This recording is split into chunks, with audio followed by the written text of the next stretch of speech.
Ama ndryshe nga Majko, ndryshe ndjes profesor që nërprecë thjesht, ndryshe nga Majko, Bushati është artikuluar për shumë zhvillime, edhe për protesta, edhe për diçka, pra Ditmir Bushati pakto nuk se ka pasur probleme me dhëmbët dhe nuk mund të fliste, ndryshe nga Pandeli Majko, që kujtojmë atë historinë atëherë Batuta që u kthye për fat keq e lidhur me Pandeli Majkon, por pak Ditmir Bushati ka folur.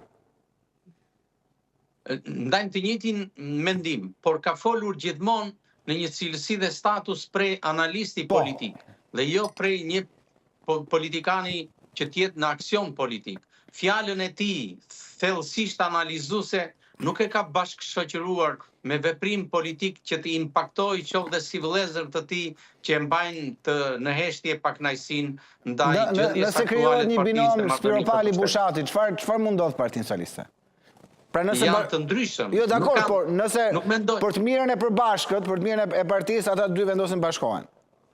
Mund të jetë më serioze gjëja?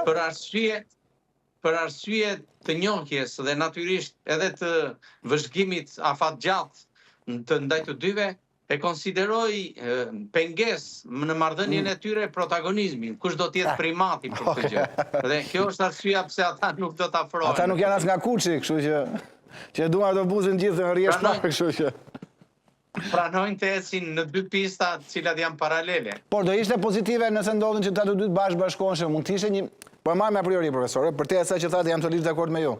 Nëse këta personazhe, Bushati, Spiropali, ku di unë, Pandeli Majko nëse vendos të flas një ditë apo kushdo tjetër, të bëni një grup caktuar.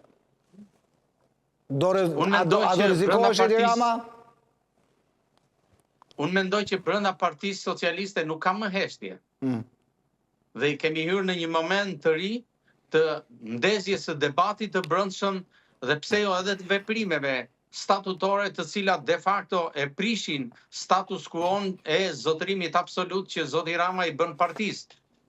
Por deri ku do të shkojë kjo varet nga situatat politike, nga konjunkturat e reja që pritet të ndodhin dhe vazhdojnë të imponohen në arealin politik të vendit dhe në mënyrë të veçantë nga problematikat që ka vetë qeveria.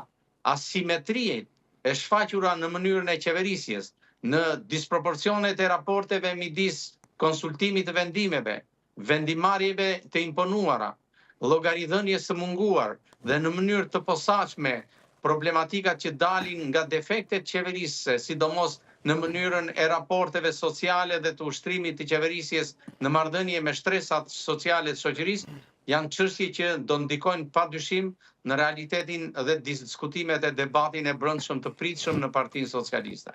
E kuptoj, por